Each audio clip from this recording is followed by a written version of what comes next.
اعوذ باللہ من الشیطان الرجیم، بسم اللہ الرحمن الرحیم۔ مسجد صلی اللہ کے مقامات میں سے تیسرا مقام اس پیغمبر خدا سے نسبت رکھتا ہے کہ جو زندہ نبی ہیں۔ نام ہے حضرت ادریس علیہ السلام، مقام ادریس۔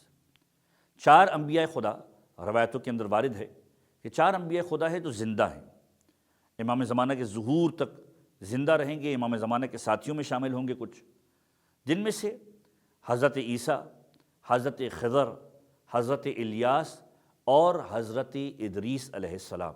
حضرت ادریس کا جو مقام ہے، مسجد صیلہ حضرت ادریس کی قیام گاہ بھی رہا ہے، یہاں پر رہتے بھی تھے اور یہاں پر اپنے کام کو انجام دیتے تھے۔ حضرت ادریس پیشے کے اعتبار سے خیاط تھے، ٹیلر تھے، کپڑے سیا کرتے تھے۔ اس بات کو ذہن میں رکھا جائے کہ انسان کی جو ارتقاء کے مراحل ہیں، یہ انسان کی جو زندگی ہے تدریجاً ڈیولپ کر کے گرو کرتی رہی ہے۔ جب انسان دنیا کے اندر آیا تو یہ وجود آری تھا، اوریاں تھا۔ اس نے لباس کا جو طریقہ کار پہل اپنایا وہ درختوں کے پتے تھے، درختوں کے پتوں سے اپنے جسم کو چھپایا کرتا تھا۔ اور پھر ہیومن نیچر نے ترقی کرنا شروع کی۔ انسان گریجولی ترقی کرتا کرتا اس مرحلے تک آیا کہ بہترین قسم کے لباس، بہترین انداز کے ڈیزائن والے لباس انسان نے پہننا شروع کیے۔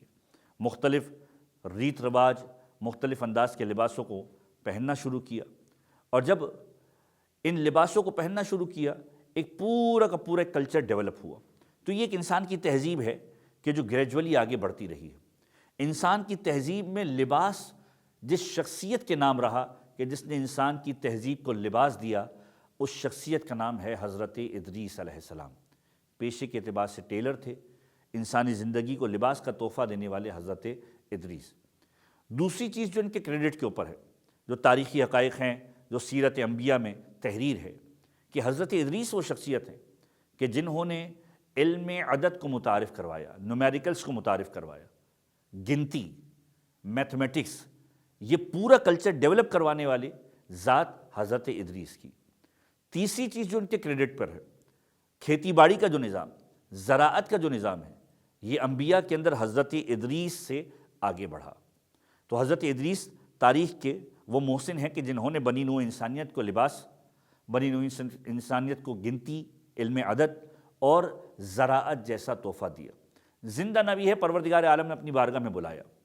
ایک بہت خوبصورت جملہ جو ہمارے استاد علامہ منتظر عباس نقوی صاحب فرمایا کرتے تھے، اور بہت قریب ہے یہ جملہ میرے دل کے، کہ جب سیدہ طاہرہ نے بچوں سے وعدہ کیا، عید کے ایام ہیں، مدینے کے بچے نئے نئے کپڑے پہن رہے ہیں، ہر ایک تیاری میں مصروف ہیں، حسنین کریمین شہزادی کی خدمت میں آ کر کہتے ہیں کہ ماں ہمارا جوڑا ابھی تک نہیں آیا، اور شہزادی یہ کہتی ہیں کہ درزی کے پاس ہے، یہ جوڑا ابھی آنا باقی ہے۔ رضوان جنت یہ جوڑا لے کر آیا۔ پروردگار عالم کو محبوب ہے کہ فاطمہ کوئی جملہ کہے، اس جملے کو پورا کیا جائے۔ خداوند متعال نے رضوان جنت کو لباس دے کر بھیجا ہے۔ تو ایک استعارہ استعمال کیا کرتے تھے کہ جنت میں کوئی ٹیلر بھی تو ہونا چاہیے تھا جو حسنین کے لباس کو سیا کرتا۔ حضرت ادریس کی صورت کے اندر پروردگار عالم کے پاس ایک خیاط موجود تھا جو گویا حسنین کریمین کے کپڑوں کو سی رہا تھا۔ بہرحال ایک استعارہ ہے کہ پروردگار عالم کی بارگاہ میں یہ موجود تھے جو حسنین کریمین کی خدمت کر رہے تھے۔ تو حضرت ادریس علیہ السلام برگزیدہ پیغمبروں میں سے ہیں، زندہ پیغمبروں میں سے ہیں۔ ان کے قیام کی جگہ، ان کی عبادت کی جگہ حضرت ادریس کے مقام کی 2 رکعت نماز ہے۔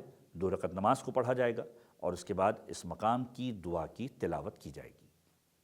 مقام حضرت ادریس کی دعا، مختصراً ترجمہ: پروردگار، میں نے اس نماز کو پڑھا تیری مرضی کو حاصل کرنے کے لیے۔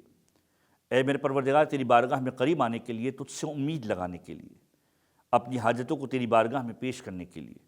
پس محمد اور آل محمد پر درود نازل فرما اور اپنی بارگاہ میں اس کو قبول فرما، اور مجھے اس مقام تک پہنچا دے جو تیری رحمت تک پہنچنے کا مقام ہے، اور میرے ساتھ وہ سلوک کرنا کہ جس کا تو اہل ہے، اے رحم کرنے والوں میں سب سے زیادہ رحم کرنے والے۔ بسم اللہ الرحمن الرحیم۔